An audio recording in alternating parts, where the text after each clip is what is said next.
everyone, welcome back.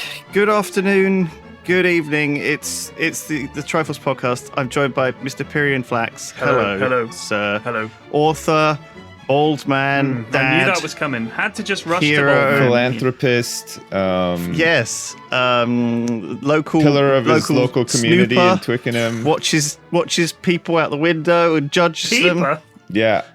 Snooper, not peeper. Oh, Snooper. Okay, well, that's much better. Snooper. It's like And a of step down course- from Sniper, but it's... Sips is garage dweller, family man, turtle owner, car driver, island liver. Hey, also garbage removal man too. I had this. Well, yesterday was just to give you an idea. I know Lewis hates when we spill the beans on when we record, but yesterday was the 18th of November, which is quite a few days away from Halloween. Right? Halloween is a distant memory. Well, my carved pumpkins were still sitting on my doorstep yesterday, as you can imagine, and they were all black and horrible. Yeah, there's inside. been like hurricanes here since, rain, you name it. Do you think they were summoned by the evil pumpkin spirits? I don't know, but it was time to throw them out, and let me tell you, that is the true horror of Halloween. Yeah. When it's time to throw pumpkins out that have been out for like 3 weeks, they turn to soup. Immediately when you touch them, they do. It's they gross. Do soup. Really, really gross. You were saying that Snooper is one level down from Sniper. Yeah. I'd quite like to play, those Sniper Elite games? Snooper Elite, I think, would be interesting. Yeah. You have to sneak in there and like observe stuff. Yeah. Because I watched a thing about the police. I think I spoke about it where the drugs thing. We spoke about it last week. One of the guys on the show, it looks like a really boring job. All he did was observe the main target. Day in, day out, followed him to the golf course, reported what kind of golf clubs he had, what he was wearing, who he was with, and just went garden center, followed him to the garden center. I'm thinking there isn't really a game where you just watch and try and divine something about people. Oh, is there? How do you? I mean, first of all, I love the idea that you are snooping on your neighbor and like, oh yeah, their mother-in-law came over and they had an argument and, the kids went out on the trampoline. I love that. But I also like the idea of a spy being so bored that he like sneaks up to someone at a golf club and finds out what golf clubs they are. Just to keep his hand in. Yeah. It's just you're like using ping golf clubs. Okay, they are good clubs. Just sneaks off again. Let me just make a little note in my book. But you got to think because what kind of ball is that? A Titleist. Excellent. Titleist. It's like Dracula playing fucking golf. Whoa. Like the clubs. Nice spot. Dracula would be a great spy. He'd be able to bat his way out of situations. Bat his way out. Oh, he could sneak in through the windows. That's very and stuff. good. Well done. These would be useful. I'm surprised there's no Dracula detective TV show on TV right now. You've got to question his motives. Yeah. His motive would be: is there blood in it? Well, we need you to solve the case, Dracula. That's your job. My job is to get the blood. Here is looking at you, kid. Here's biting you. Yeah, it would have been a different show if Telly Savalas just sunk his teeth into the victim's neck. Will you help me, Telly? Yes, 1 second. Yes, delicious. You are my thrall now. You have no problems. Yeah, the chief is like, I will do what you say, Telly Savalas. I read, interestingly, this week that someone translated Dracula into Icelandic in 1901. Right. And they used Bram Stoker's original manuscript, apparently. And so as a result, no one even noticed this for 100 years, but there was a lot more sex in it, and it was a lot shorter. And I think what had happened was Bram Stoker, I think, had, or at least his editors, or someone had edited it down for popular English sort of consumers, and they'd taken out a lot of the sexy bits because they were worried that there would be an uproar, and the people wouldn't focus on the Dracula bit. They'd focus on all the sex, and it would be some sort of sex book, Which is ironic because that's all that the vampire fiction now is just. Yeah, it's come full circle, I guess, hasn't it? People's reluctance to read about sex and to write it, I guess, and gender norms and everything else has changed. So I think people are just kind of like they're cool with it now. You know, people aren't as Well, the fussed. good thing about reading about sex in a book is that you can do it on the sofa with your parents and not feel like totally awkward. Well, you can. You can like just look around and see like, do they realize I'm reading a sexy bit? And then you're like, oh no, they can't. They're not in my head. It's okay. You know? Right. Do you ever get that? You know? Whereas if you're watching like a movie with sex in it, it's always like, oh shit. Even though I'm 37 and my parents are like in their 70s, you know, well, I'll still watch a movie at Christmas with them and there'll be some sort of sex scene Indeed. going on. Yeah. And I'll like, I'll look at I'll awkwardly side eye over to my parents or whatever, and they'll just like roll their eyes at me as if like. I've been rewatching The Sopranos recently. Get over I'm it. on the last episode. Well, I need to watch the last episode tonight. But there is a lot of awkward, rough humping in that series as well, where like you're just watching and all of a sudden like the scene will change to just some humping. And you sort of look over at like your wife or whoever you're watching it with, and you're just like, oh, geez, really again? Like there's just so It is much, a little uncomfortable. so to much watch uncomfortable sex humping scenes. in that series. Yeah, it's just like I don't know. Game of Thrones was a little bit like that at times as well, especially early on. Like the first like season or two, there was lots of rough humping. You know, I It think felt like- what me and yeah. Mrs. F do if we're watching the show and there's that in it, we just sort of look at each other and go, "My goodness!" Like that's Yeah. that's about it. Because it's just what else did you do? It's just kind of funny, really. It is. It almost feels planned as well. Like it feels like we need one set of tits per episode. Someone getting their head chopped off per episode. You know, I'm and that pretty was like sure. I'm pretty sure early Game of Thrones was just that. That it was Yeah, I like think it was. They actually stipulated that they had to have these sort of raunchy sex scenes because it'll gain more interest in the show, sort of thing. You know what? I definitely think The Sopranos had random sex stuff thrown in. Like I said when we were talking about it the other month, I felt that a lot of the time they were like, right, someone's going to die this episode, and there's got to be some sex this episode, and Tony's got to see his therapist. Work those three things in. Yeah. Because there were times when Tony was fucking someone you thought, what's this for? Like, what is this for? Like, there's one where he goes to an office and the receptionist is there and he just bangs her over the desk. And I'm like, I get it. It's in the character of Tony's meant to be that, but he's not exactly irresistible. You know what I mean? but it's meant to show that he's beyond help, right? Like the entire series is meant to show that it's impossible for him to change. Everything is stacked against him to ever become a better person, right? But I guess you could say the same thing about Game of Thrones is that, you know, it all had a purpose. Like, Yeah, of course. I mean, it still manages to feel gratuitous, even if it has a purpose. Yeah, sometimes it does. Yeah, sometimes weird. definitely you're right. I'm watching a TV show and I'm at odds with the slightly older, uglier guy getting a hot woman, and I'm like, oh, but this. I realize that they're in a position of power, so maybe it's okay.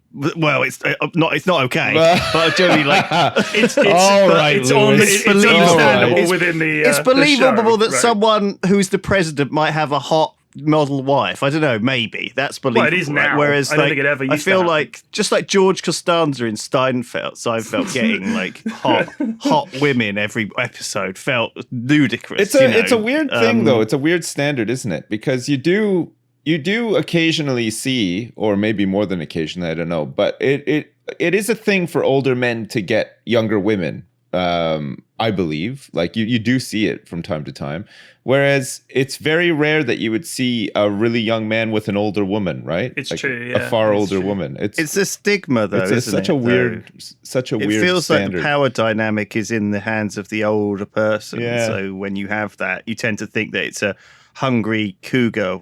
Yeah. You know, after a supple young man. But it's the other way around. If it's like a young man taking advantage of an older lady, that feels like also kind of seedy, doesn't it? I don't think it. Do you I know don't what I think mean? it's ever felt that the young man is taking advantage of the older woman. I think the assumption is that older people have more experience and make these decisions, and they're inevitably taking advantage of the younger person, even if that's not the case. Because I have known a few couples where the man is substantially older than the woman. I have known of very few couples where the woman is older than the man, but not by much, not by as much. But in Hollywood, I was watching Outbreak. The movie Outbreak was on TV the other week. We spoke about this recently because of COVID, and we noticed it again. Rene Russo is in that movie. Rene Russo was the go-to woman who looks old enough to be with a slightly older guy, and she doesn't look like ultra young. She never really looked like youthful. No, but yeah. you always Right. got the impression she was middle-aged. Dustin Hoffman was old as fuck when that movie was made. The age difference between this couple is nearly 20 years. Every time Old as- you watch a old Hollywood as fuck. movie, Go and look at the age of the woman who's meant to be the main love interest of the fella, and it's diabolical. 61, I think, or something like that. It's crazy. It's like made. every time Hollywood's like, well, She our was leading like man is 25. in his 70s, Yeah, fair so enough. let's get a hot 40-year-old to be his wife. It's like, come on. If you see like a young woman, okay, say you see like a I don't know, a 25-year-old woman, very like So glamorous or basically, whatever. an average Hollywood woman. So she would pass as being a high school student, but she would also pass as but being in this case, 60-year-old's wife. You remember Yeah. back in like the 90s, and I mean, it still happens now, but I remember there was a couple of like really high profile younger women getting with like these crusty old 90-year-old oil billionaires. Oh, and what was her stuff, name? right? Anna Nicole Smith. Yeah, right? she died like she a did. while back, didn't she? Yeah, really it was sad. like the whole thing was really weird. But when you see that, you just think, oh, whatever, she's just after his money, right? Like that's your first thought. Right. Your immediate thought was like, oh, she's just after his money. But your first thought, if it's like a 25-year-old guy dating a 90-year-old woman, is, oh, he's mentally ill. Like there's no I like. don't think mentally ill. I do. but I'd be like, oh, he's got some issues or something. Like He's after her money. Come on. no, I wouldn't even though. That's the thing. I feel like I'm like conditioned like in certain ways somehow where I wouldn't. My immediate thought about that situation with the guy and the older woman wouldn't be. Oh, you think it he's must after be the like a money. sex thing? Like he's one of those granny chasers or whatever Yeah, he's into. yeah. Like it's just I don't know. Like it. I don't know if that's just me being like some having some weird bias. It's not something I think about ever. I to be think honest, it probably is a bias, and I think the bias is probably that we assume that women aren't into anything for the sex. They must have some ulterior motive, like some I kind of guess so, sinister yeah. force. But whereas with men, of course, we're far too men, noble I for will that kind of stuff. immediately like seek out the deviancy because because we don't trust men. I think that's I it. guess so. I don't know. It's really fucking weird, isn't it? It's, I it's just one think of those there is things. some weird norm there that where we automatically assume that if a guy's fucking a granny, that dude would probably fuck a pavement as well, or a bicycle, or a bike, exactly. or some weird shit, yeah. But Sack like, of but flour. if it's a woman doing it to a guy, it's like there's probably somewhere down the line some fucking involved, but the goal isn't any of that, right? Whereas with the guy, I would say the goal is to like be some deviant, weird sex ape or something, Sex like pervert. yeah. It's like I don't know. It's just such a weird standard. Maybe Well, I'm alone in thinking we're- that. I No, don't but know what we that are says about me, but bizarrely infatuated with this like idea. I think that you can't. I don't think that Trump and what's the name to have a good relationship. I think that when you end up with these very one-sided systems, they don't. I don't think they're I sustainable. want to give people the benefit of the or doubt, good. but I would be really surprised if they had a healthy relationship. I mean, there's all those those video compilations of her refusing to hold his hand or like smiling, and then as soon as he turns his back, frowning. I don't think they have a particularly good Well, relationship. there's a vast age difference, but not only that, really big cultural differences as well, right? Yeah, Like, yeah. It's. I think even without age being a factor or anything, I think sometimes cultural differences are enough to cause huge problems in relationships, right? Like your expectations of like sociability and like a whole bunch of other stuff can definitely seep into things, right? Yeah, for sure. So I have a PFLAX's ticker update. a heart. A heart update. I went to see oh my a God. cardiologist. Okay. And he was a top lad. He really was a top lad. Big fan. We got chatting. Big fan. We got Small, chatting. tiny penis. No. But okay. we did talk about video games because Oh, you were a big fan of him. Yeah, I was a right, big fan. rather than the other way around. No, Sorry, God, got I would confused. never say Got something like that. confused. That would be incredibly egotistical. No, I'm a big fan of him. He's also What's his podcast? He doesn't have one, sadly, but I would listen to it. He was if he just could a really get two of his friends together, job done, right? He's just one of those guys, you meet a doctor sometimes, they just chill. You just think, wow, this guy's really a really cool dude and has interesting stories and talks to you in a nice way. Because some doctors have kind of a shitty bedside manner because they're just doctors, they're good at fixing people up, but they'd have no social skills. But what really tipped it, old was he for a start? he was almost exactly my age, I would say. See, that's what you want, okay? Right. Because last time at the dentist and the doctor, they looked like they were fresh out of university, and I was like, I could smell the Malibu, and Joe me, like I felt like I was like, I was like being looked after by a child who, but they did a great job. Right, and in right. fact, and if anything, I was very pleased. In fact, I was like, damn, this guy's clearly knows his shit because he's fresh out of like training kind of thing. Right. So I was actually cool with it, but there was this like little bias in my head now that I am older than You were like, starting to you get older young than. whippersnappers, what do you know? But yeah, but I want someone exactly my age. Well, this guy right? was So, almost yeah. exactly my age because we were both. They inevitably ask, "What do you do?" And I have to say, "Well, I play video games." And they're like, "Oh, you test video games?" I was like, "No, I just sort of play them and then stream it." And then you have to explain that because people haven't really. A lot of people of our age haven't really heard of this as a job, or it's all kind of Yeah. new and interesting. So he wanted to know more, and then he said, "Oh, I used to play a lot of video games." I was like, "Oh, really?" He goes, "Yeah. Have you ever heard of Football Manager?" I was like, "Oh yeah." And then Oh my we God. started talking about Football Manager, and we were talking about tactics, formations, we were talking about players, and he used to play it the late 90s and the very early 2000s, which is when I used to play a load of Football Manager and Championship Manager as it was back then. And we were talking, he was saying, there was a broken formation in the early ones where you could play 5 attackers and you'd always win. I was like, I know. And my friend even figured out that you could not play a goalie and the left back would just fill in the goalie slot if you needed to. He'd always play with 11 outfield players. We were laughing about that for like 5 minutes. And he was like, oh yeah, anyway, let's get on with back to your heart. But I was just like, this guy's awesome. Because he's going to do this operation. We could talk about video games the whole time. Perfect. Oh my gosh, he's got to do an operation. Man. Well, Is that sorry, true? a procedure. Oh, is that what they call it now? So it's called an ablation. I spoke to him about SVT. Sounds horrible. No. I spoke to him about SVT, and he was like, "I do this all the time. It's way more common than you think." I was like, "Great." And he said, and whilst the nurse when I went in last time said, "Oh, it's really dangerous," he was like, "It's really not that dangerous. You'll be okay." And I was like, man. "Great." So what they do is they make an incision, 2 incisions at the very top of your thigh, where there's that big vein. I think it's your femoral artery coming up from your leg or something. And they put these lines up there, these very thin cords, a bunch of them that have a load of electrodes in, and they go all the way up the veins to your heart. And then they sort of surround your heart with these electrodes, and then they look at this monitor, and it's got all these wiggly lines on that show the electrical signals going across your heart. And then they induce an attack of SVT, and Oh my then they gosh. look and they say, Yeah. "Oh, that's the problem bit there." And then they burn a tiny bit of the nerve there on your heart with this little heater. Then they shut it Jesus. off as soon as it's done, and that's you cured. And like 99% of the time, you're good. You won't have an attack again. Wow. You should have asked him about PAB while you were there too, or did you get a chance to ask him about it? What's PAB? I forgot. Pussy ass bitch. I didn't. Got him. I didn't. Got him again. I didn't. I should have. Oh my god! Did he ask you for a quick 9 holes around the golf course afterwards? as No, well? we Maybe- didn't get to golf. Oh, that's But, a shame, yeah, 'cause he I was think you just could have made a new chum It's there. weird when you have to describe what you do to people, right? Because I find it goes one of 2 ways. One of the ways is the way that Flax you just described. You find you explain to them, and then they don't really know much about it, but they start talking about video games, and then you find that they've played a game that you've played, and you can talk to them about that or whatever. Yeah. Or You know that bit in Surgeon Simulator where you get the hammer and you smash the skull open? Yeah.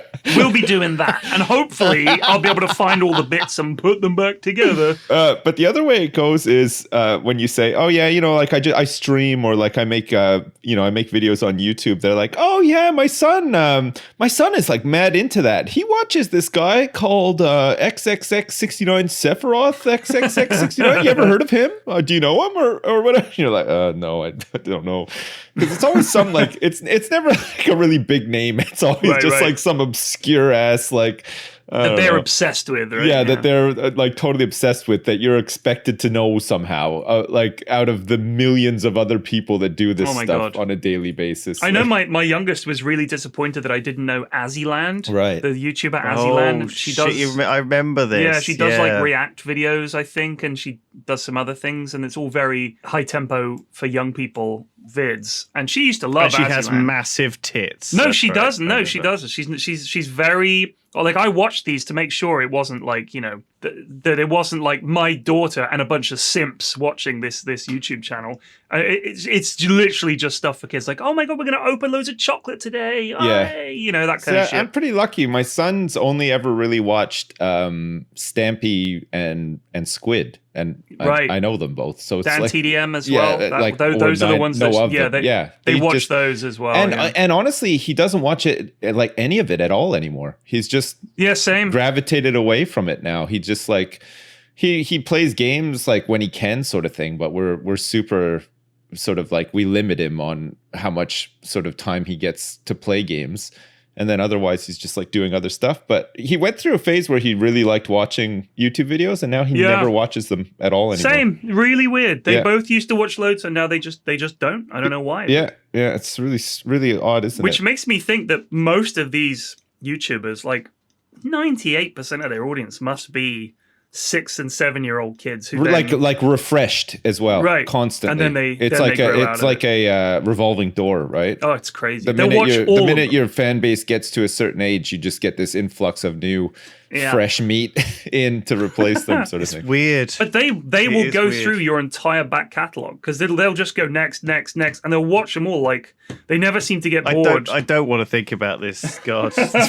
Lou's been racking his brains on this one for like 10 years. He's How can we get to the 6-year-old demographic, folks? I want ideas, goddammit. And it's like, maybe we could have a miniatures painting. Miniatures are out! 6-year-olds aren't into miniatures. Kinder eggs. I want you all to open Kinder eggs. I'll stream endlessly. Yes, it's interesting hearing what's trending, because Fortnite, you hear less about it now, because I feel like Fortnite's kind of had its time and maybe is on its way out a little bit. I don't want to say too soon because I don't know.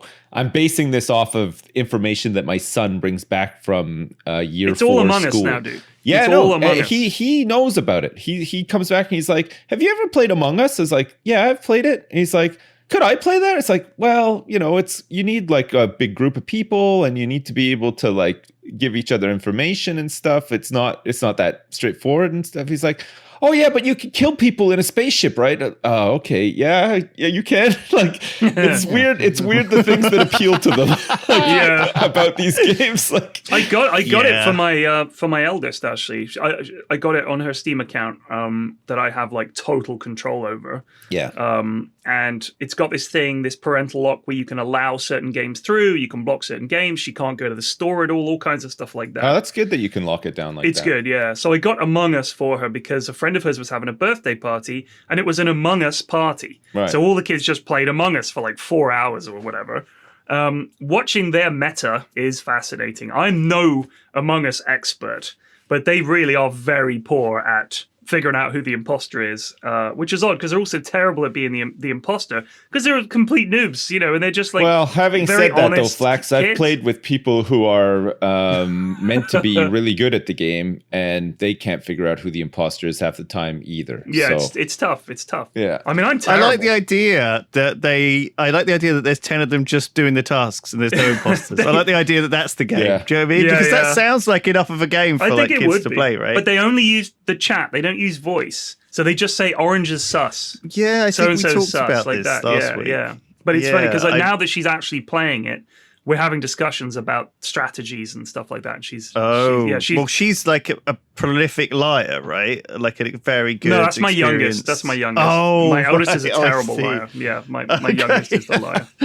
Oh, that's right. Your youngest is the master criminal. She is. In evil mastermind in waiting. My eldest is just evil, but she's to your face evil. She's just horribly mean to her younger sister. And if you tell her.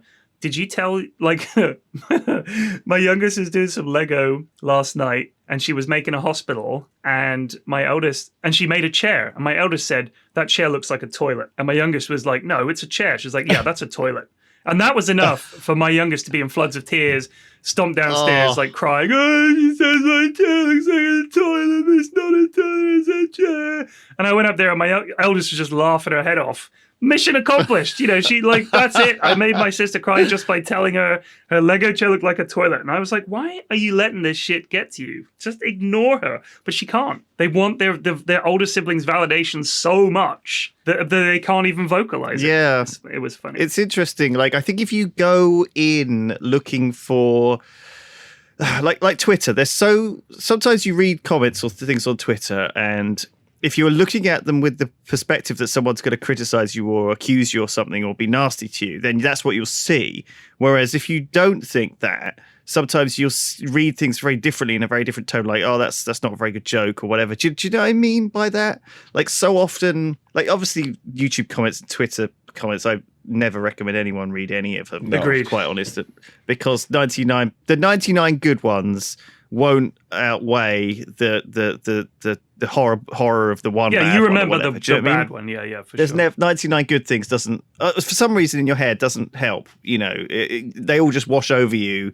But the one bad one sticks, and it's My thorn experience in your with side sometimes. with comments and stuff in general isn't too bad. I don't think I've ever had a comment where it's been like I felt really personally offended by like what somebody said. You know what I mean? Like there'll be a lot of like, oh, he sucks at this game or whatever. But some of that you can almost say like it's like banter, or it's like, part of like a like a group sort of like thought or whatever. And I wouldn't actually find that offensive. But I've never come across a comment where it's been like anything like really specific, like fuck, he's so ugly and stupid, you know what I mean, like really like personal stuff.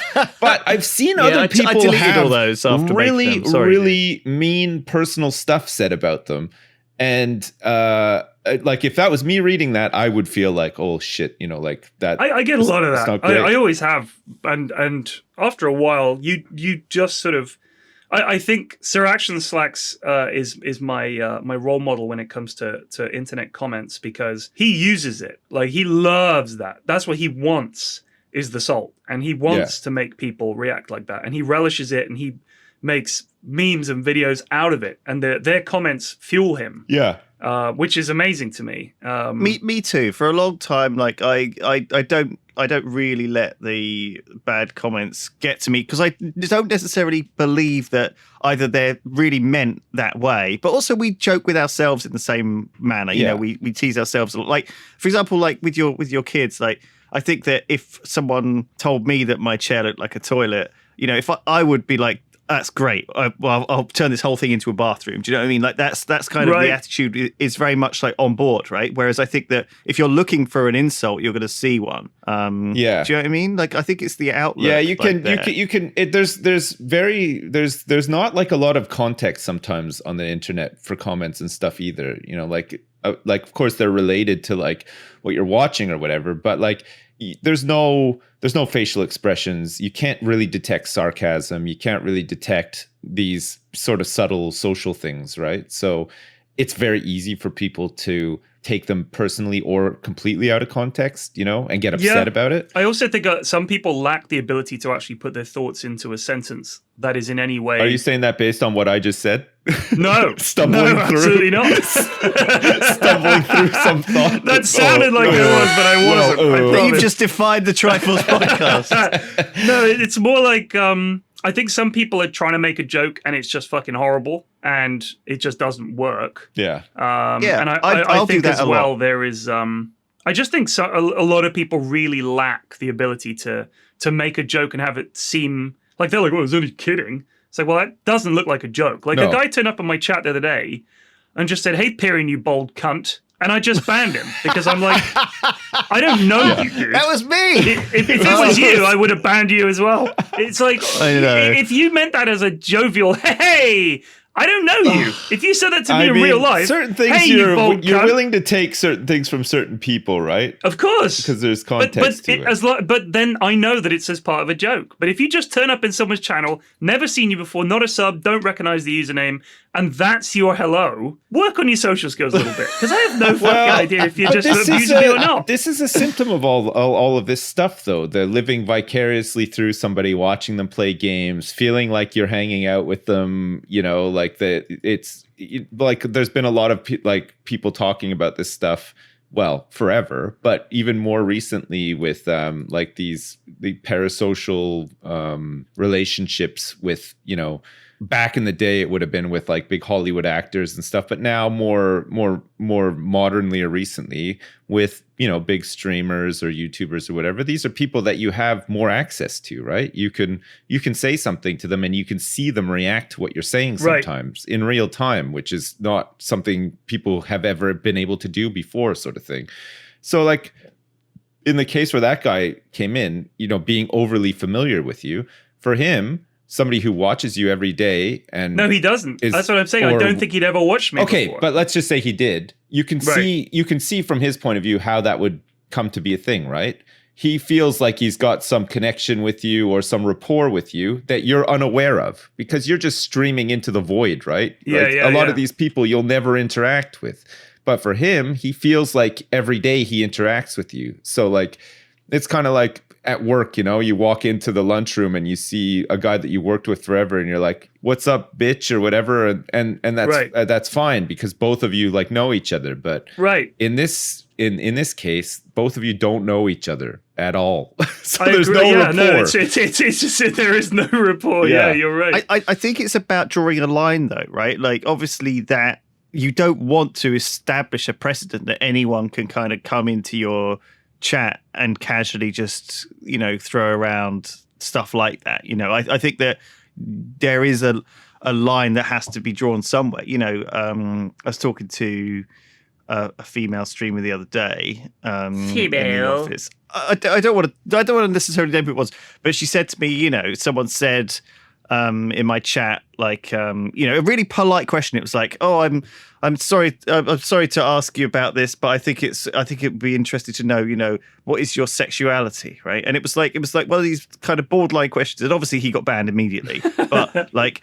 It's one of those borderline questions where you could see it being asked as innocent, and you could see it being like almost one of these odd pickup liney type things that's used to like get people to start talking and down a conversation about that kind of thing. Right. The journey of a female, I guess, content creator, if you like, versus a male's is like so vastly different. It's unbelievable. Like the so shit different that women have to deal with compared to what men have to deal with, like on these platforms, is like night and day. Like it's insane. I've never felt like people have asked me inappropriate questions about anything. Like I've never felt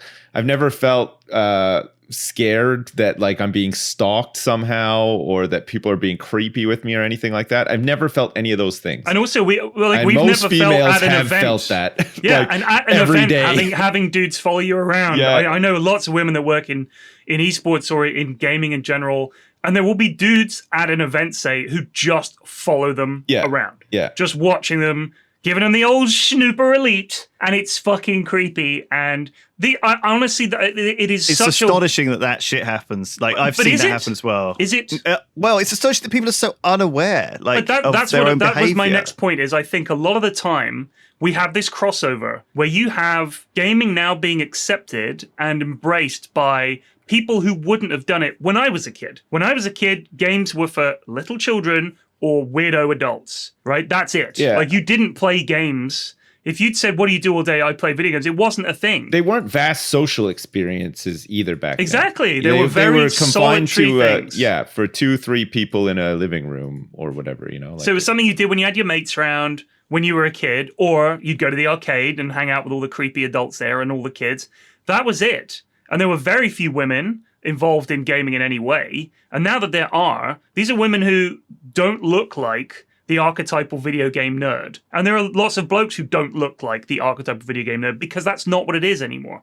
It's much more accessible. Anybody can fucking play it, which is great because games should not be something just for a tiny group of people. It should be for as many people as possible because they're fantastic. We all love games. So I think the thing is you've got people coming into that space or people who are now part of it who are also bumping into the people who are exact throwbacks to that basement dwelling nerd, like I am, who lives in his loft and plays Dota all day. And suddenly they're out there in the world having to socialize with people, not online, but offline, in real life, in 3D, and they have no skills to do that, and it's impossible. I think that there's a couple of things here, though. One is that obviously we get so few problematic messages that we don't really even recognize them, whereas girls get problematic messages all the time. Yeah. And so, as a result, things that we wouldn't find problematic, they do. Okay, so for example, I don't know, someone might say, you know, "Oh, you know, you're looking good today, P-Flax," or something like that in your chat, and you'd be like, "Thanks," you know. Whereas that is like almost borderline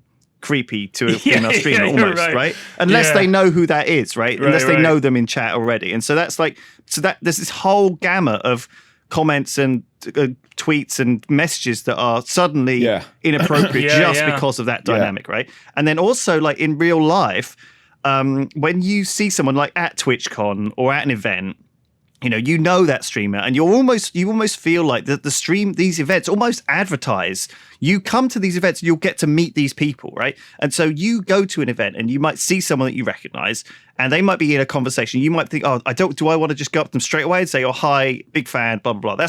That's my attitude. My attitude is, I'll see. I don't know. Like when I saw Kibler at a Twitch event, I went up and I was just like, "Oh, Kibler!" I went up, I said, "Hello, big fan," shook his hand, whatever, and he, whatever. It was fine. It was like I was a little bit of a fanboy, okay, because I like the guy, but I was like, I almost wanted to emulate the people that I had met, the fans that I had met, where they saw me, they introduced themselves straight away, and then they left me alone. They didn't sort of hang around at the periphery of my vision, waiting for a moment. And some of it is excess politeness, and they're shy, obviously, and they're like, "Oh, he's obviously in a conversation right now. I don't want to interrupt him.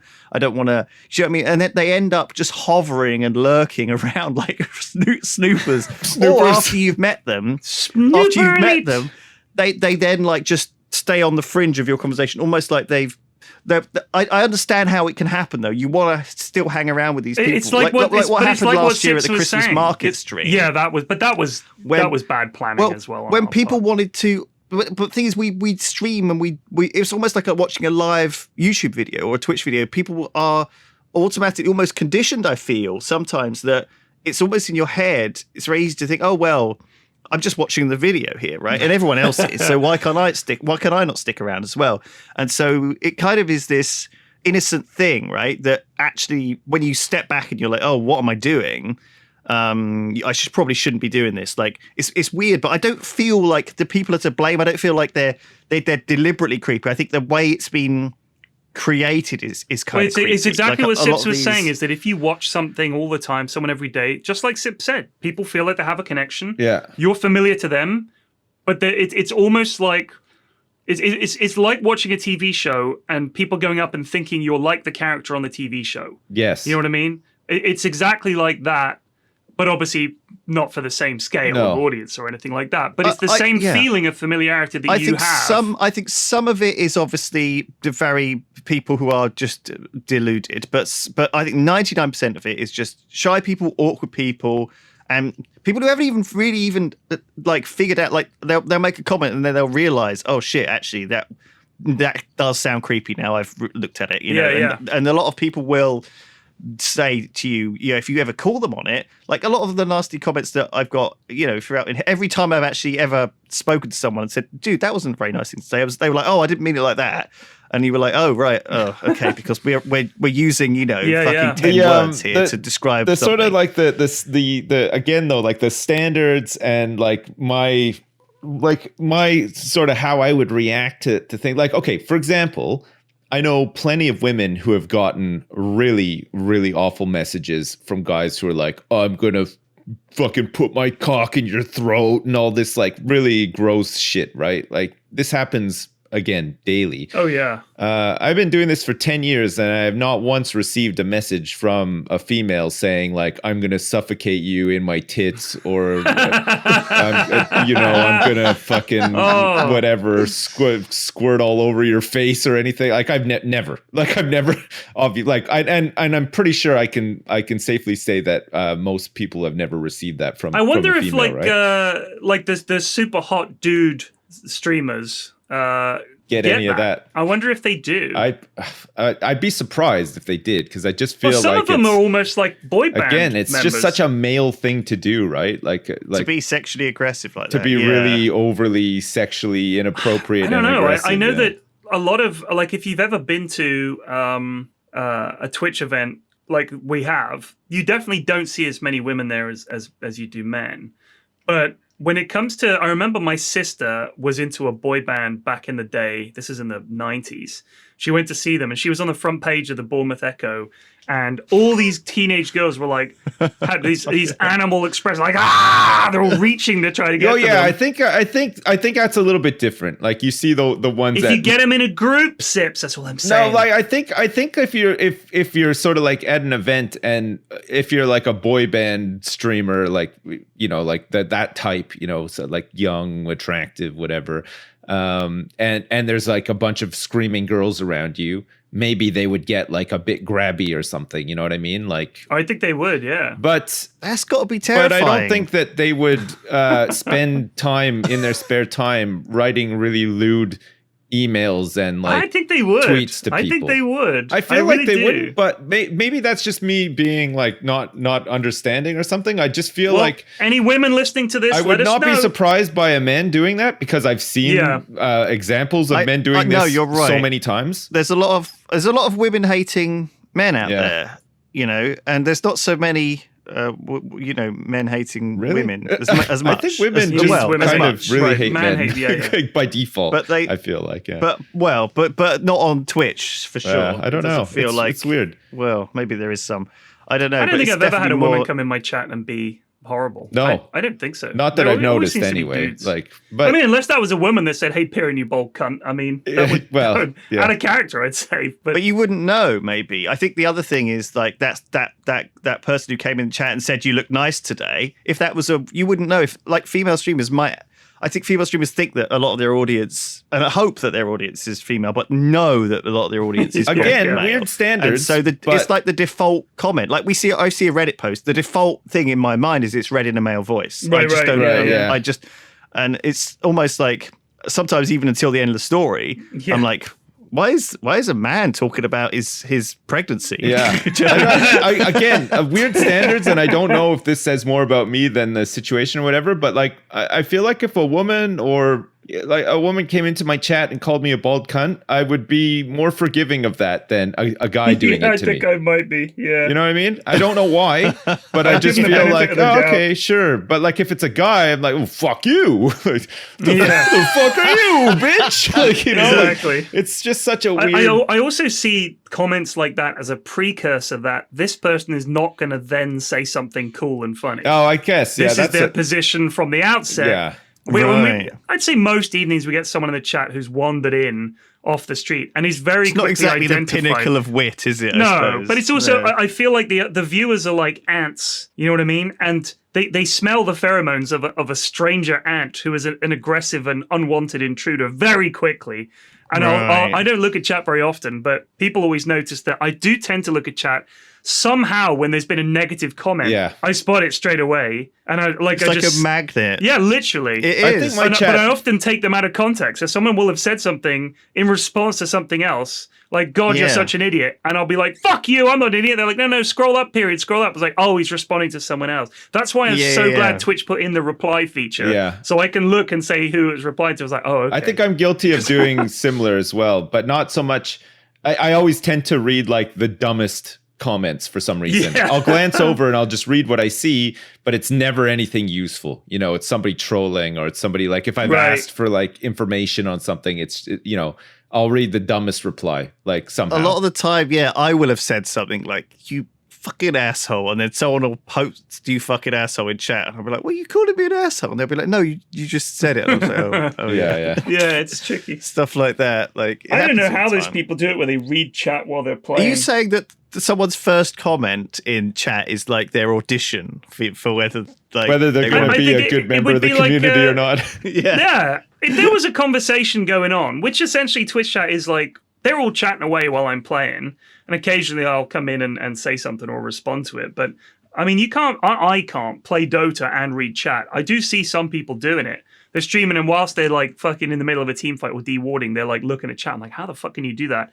But for me, if you arrive in a conversation or a group of people and that's your opening gambit, that's a pretty shitty gambit. Like, I really don't appreciate it. And I don't think it's clever. I don't think it's me misreading it. That's just very, very poor social skills, I think. And I see that kind of thing all the time. The first time I've noticed someone's name and them say something, it's something like that. And you think, is that really the best you can do? Like, at least bed yourself in before you start insulting me. You can't just turn up and How do that's you- the first how thing you do say, you because I've got no feel? context. I've got no How do context. you feel about like seeing people's post history and stuff? Because that's obviously a thing you can do on Reddit. You can look up guys to see whether they are just creepers or whatever, Yeah. and their I only do comments it every are time. sleazy. If I ones. see a comment But on from Twitch, someone, on Twitch, if you could see all the channels they've posted in and all their chat logs. Like, I mean, I'm not saying that this is the world of well, on Discord it's similar though, right? Because Discord you can I've joined like 150 servers on Discord, and so I could certainly I could look up someone in that Discord and see if they've made a comment in there or something and see their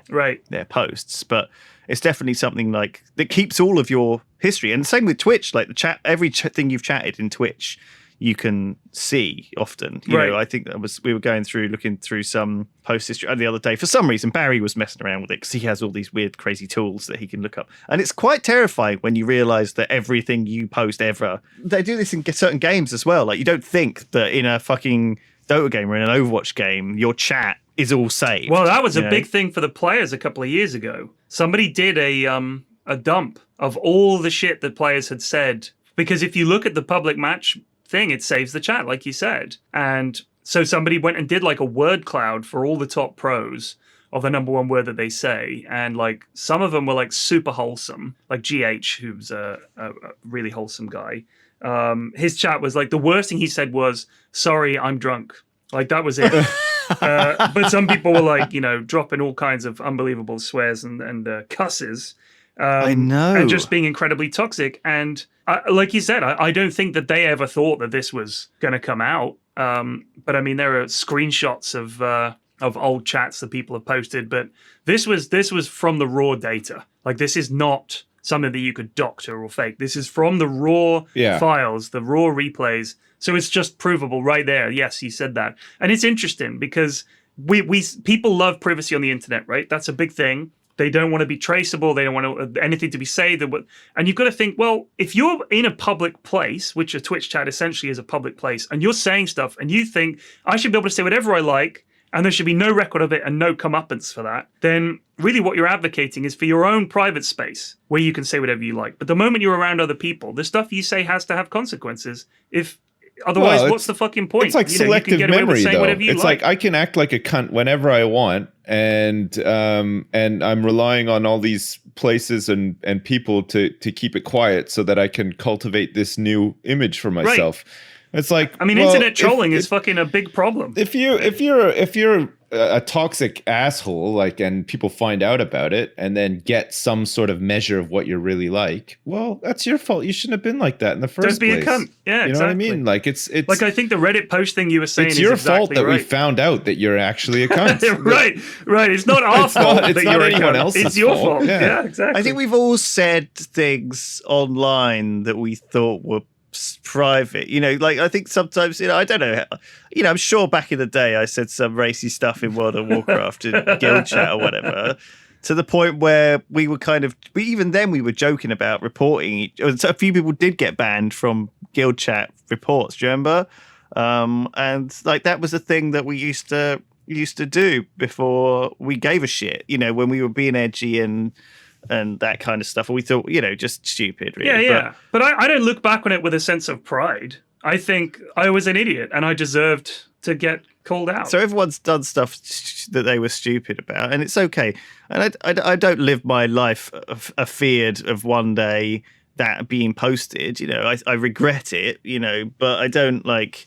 but I've changed. I think we have, like, that's the other thing that's interesting. I think nowadays... Like the first time we ever did the Jingle Jam, right, was very much something where we thought it would be fun and funny to kind of troll Oxfam almost, if you like, by buying all of their goats, right, it's still a funny idea that we would send goats to Simon. I think that's still a fun idea, right? That Simon wants goats for Christmas, and I still like the idea that one day we get Simon a goat and it just turns up at his house, and starts eating the grass. Do you know what I mean? I like the idea of that still, and so that was something which we felt like was in tune with who we are back then, which was kind of slightly reckless, but in a good way, right? Slightly edgy, but in a good way, like Mr. Beast does nowadays, where he's very much kind of willing to sort of do stuff that isn't necessarily kosher. Like, I don't know, drive through a McDonald's drive-through 1,000 times or whatever, the kind of things he's done that feel like they're kind of slightly trolls, right? But also fun and good and make a good video. And so in a sense, like, that was the first thing we did. And then the bees thing. And what actually happened was we actually went to Oxfam. They actually invited us to their distribution center after we'd raised a couple of $100,000 for, goats and bees and stuff. And they were like, look, It's all very funny, but we really don't need you to spend any more money on goats. Every penny that we've had to spend on goats, and there are a lot of more important things that we could be spending charity money on.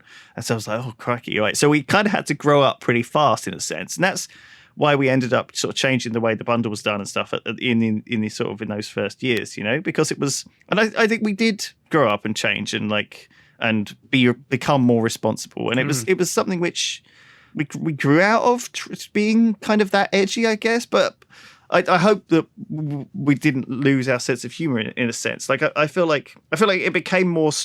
I guess like this is the thing that games have as well, right? Or communities or other things. They feel like it's not theirs anymore. Like I think we Notch lost ownership of Minecraft. We've sort of lost ownership of the Yosos in a sense. Like it's kind of become something which our audience are invested in and care about, and like a lot of controversy this week around Blizzard and how they've put out this sort of battle pass for Hearthstone, and a lot of people are complaining about Blizzard because it feels like the classic World of Warcraft triple payment model is, you buy the game, you subscribe to the game, and it's got microtransactions in it. Plus, Hearthstone is traditionally been a game that you have to spend. If you want to buy all the cards for the new Hearthstone expansion, that's either 200 quid probably, Jesus. or like 6 months of doing daily quests. And the daily quests shouldn't be called daily quests. They should be called daily chores. Or chores. Like no one should use the word daily. That is awful. Yeah. Like as a psychology thing, like it's not a positive thing to like. And World of Warcraft is full of these things to keep people subscribed in their triple payment package. No, well, I checked it out because the new expansion comes out in a week's time. And so by the time this podcast is out, I'll probably be tweeting about the new expansion because I always check them out because it's such a big part of my history. It's very nostalgic. Yeah. I've got a lot of hours invested. I'm trying to grow as an individual, so I am boycotting it this time around. Well, this is it. Maybe that's it, Sits. Maybe you should do. But I feel like certainly I just know what it's going to be, though. Enamored themselves to their community with their greedy sort of practices, and they've almost left their community in the dust and not really respected the community that have helped them get to this point. And what I'm saying is that I feel like Blizzard should maybe grow up as well and stop, being so exploitative and so cruel. Yeah, they won't. But every studio goes this way after a certain amount of money is made, and it's weird, isn't it? The more money they make, the more they determine to make money. Yeah, like. That becomes the central focus for them all. Yeah, and I think nobody wants to go backwards. But that's at their cost, though. I think that's at their detriment. They damage themselves by being so money hungry. You know what I mean? If they were generous, they wouldn't have this problem. I think. I don't think. I know there's this sunk costs idea that sometimes that people actually even the fallacy that, if you spent money on something and you can't get it back, you can't change. It's the thing that keeps people hooked into League of Legends or Dota as well. It's like people don't switch between the two games because they feel like they've invested a lot of money into that library, Dota's free. Right? And they don't want to get started again. Dota's free. It's not. It's the most expensive free game I ever played. I spent $2 or $3 grand on Dota. You don't have to. You don't have to. You have to spend money on League. Do you see what I mean? That as soon as you spend money in one of these games, you're hooked in, right? Because it's like you can't. You're like, well, I'm not going to start paying for a brand new one. I don't know. I definitely put quite a bit of money into Hearthstone, buying packs and shit. You do. Well, you have to years. because I haven't played it in years. The psychology is you play your first couple of matches against paid actors basically who just are terrible, and you win and you feel like, holy crap, maybe I'm actually kind of good at this game. I made this deck on a shoestring, and now my plan is to I'm just going to take over the world with my smarts, my brilliance. I'm going to beat everybody with this budget deck. And then they put you against the guy who spent like $300 on packs. And then immediately you change your mind, right? You're like, oh fuck, I can't compete. What if everybody's like this guy? They've all spent $300. Guess I'm gonna have to spend $300 and be just as good as this guy. And then so on. I always and so went forth. on those websites. I can't remember what one of them is called. The one that gives loads of decks for Hearthstone. I'm sure there's a bunch of them. Yeah, there's HS there's Replay is them, the one which I used to there was use. Anyway, whichever one. And I was like, I'm looking for a deck that doesn't require me to burn a bunch of cards and buy a load of shit. And it was like, oh, this is a great deck. This got me to so and so rank. And I think it's a bit like a top footballer recommending a pair of football boots, in that you get those boots and you think, now I'm going to score free kicks like Lionel Messi, but you don't, because you still suck. Yeah, and because really, Lionel Messi has played so much football and is so good at it that he could wear like clown shoes and still outplay the shit out of you. Yeah, exactly. So I think a lot of the time, those decks lull you into thinking it's just mathematics. But a lot of the time, these guys are like disgustingly good. Yeah. But there's a lot of good stuff in these games. Like there's a lot of fun stuff in Hearthstone and the tavern brawls and like mucking around and playing the game. I got a lot of joy out of it. And the same thing in WoW. Like a lot of the story stuff's good and a lot of the stuff's good. But as soon as it starts being like, oh, I have to log in order to get this thing, or I have to turn up at this time to grind my head against this. Like I don't know. Like you have to know when to stop. Right. With all Blizzard games, though, I didn't know that back in the day when I was young. I really didn't know when to stop. I didn't have anything else in my life. I was very depressed. I was investing money in World of Warcraft, and I felt like it was an escape, but also it was an addiction. Right. that's how I feel about almost every Is Blizzard that why game. you loaded it back up again the other day? But I think I have a different. At least I hope that I have a different outlook on things now, Right. and I've got a different perspective. What has and brought you back to it though? Out of interest, like what? Well, I wanted to play through the latest storyline, which I've done Right. now, and I feel like as soon as it started giving me daily chores, I was like, I'm done. Yeah. So I've See, I stopped feel again, like- I don't want a game doing that. I I fucking hate that. I feel like I every refuse Blizzard to game do a has been daily like quest. that for me. That's my rule. I refuse to do a daily But quest. this like Sip said, this is every Blizzard game. Yeah. Because the whole point is that they obviously think, how can we keep people playing the game and spending money on it? We'll just give them tasks that they have to come back and do every day. Because I'm sure if you have an in-game store, the number one hurdle to people spending money is not the game, but making them come to the page. Like, people will buy... If my homepage was Amazon, I'm sure I'd buy a bunch more shit on Amazon. Well, Because you'd go on the page and you'd think, oh, that's there and it's cheaper than it was yesterday. I actually would kind of like one of those. And I'm sure that these games design it around, we just need to get people onto the main screen, into the game. Yeah. Then they'll spend money. Like, that's the biggest hurdle. Getting them on the phone, if you like. if I look back on all the Blizzard games that I've played, including World of Warcraft to an extent, I don't look back and think I had fun playing those games, because actually I don't think Really? I don't think I did. World of Warcraft, I had fun playing the game, but it wasn't the game itself, it was the community within the game, right? Because That's what it was. Because yeah. the game allowed for a big community of people all I actually did enjoy doing it stuff when I together played or it. whatever, and I enjoyed that about World of Warcraft. Overwatch There were some good things, and yeah, and I've Hearthstone, enjoyed though, playing the last- I don't look I've back enjoyed on playing those it, as like- fun experiences. I look that's back on sad. both of those games as feeling compelled to be competitive in them, just to climb a ladder or get some points or something like that. I never had the, like, maybe I'm just like doing it wrong or whatever. You're but right. It's this odd compulsion. yeah, you feel compelled to be to- very hyper competitive in those games where, you know, they are fun enough games where it would just be fun to dick around in them and stuff, but I never felt like it was ever worth I dicking think, around in honestly, like everyone feels as well when they play it. Like everyone I speak to with Overwatch, you know, you ask them like the question, like, do you ever think you could have, like, you know, gone pro, or do you ever think you could have entered a tournament, you know? And they were like, yeah, well, if I'd played a bit more, I was pretty good. You know, people say that to me, you know, and I'm like, no, you couldn't have. That's not it. That's not how it works. You know, you Yeah. can't. I think but that's what they make you think, right? That's how there's all the gold and platinum Yeah. and double platinum and masters and grandmasters and master grandmaster and titanium and diamond 2. You know, they've got this odd structure that tricks you. You know what it's like? It's like the classes of boarding on a plane. We now invite our ultra diamond, titanium, Yeah. platinum passengers Yeah. to board. It's like that. So do you feel like you're better than everybody else because you get to go on third? No, but it almost behind works the- in the same way as well, because it's like with a lot of those airline things, the longer you've been part of that club, the more solidified you are in it, right? Like it Yeah. auto renews, it does, and most competitive games are the same. If you've been masters in a game before, you could have even like the unluckiest streak and you'll still wind up back in masters because somehow like the algorithm just favors you for your past sort of playtime achievements. Here's an and stuff. interesting thing. Yeah, like Ben plays this card game called Horus Heresy, which is basically Hearthstone but Warhammer, and it's terrible. But he played it on the bus for like 6 months into the office and back, right? Right.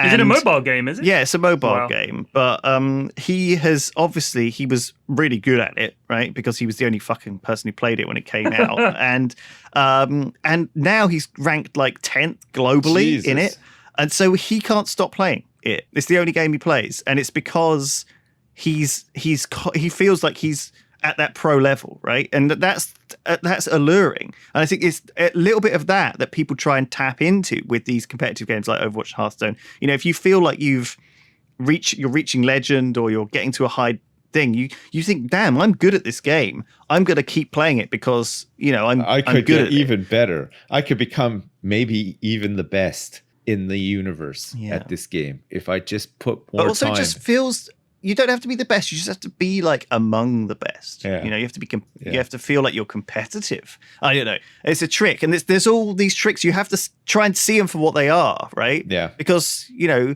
it doesn't mean anything. Well, maybe it does to you, and maybe that's enough. And if you feel good about it, go for it. Like, do your own thing. Just be aware of yourselves. Look after yourselves, everyone. I love you. All. I care about you. He's ending the podcast. He's ending it and right we're now, ending the folks. podcast. He's had enough. I've said my piece. I've said everything I wanted to say. Yeah. And I'm happy.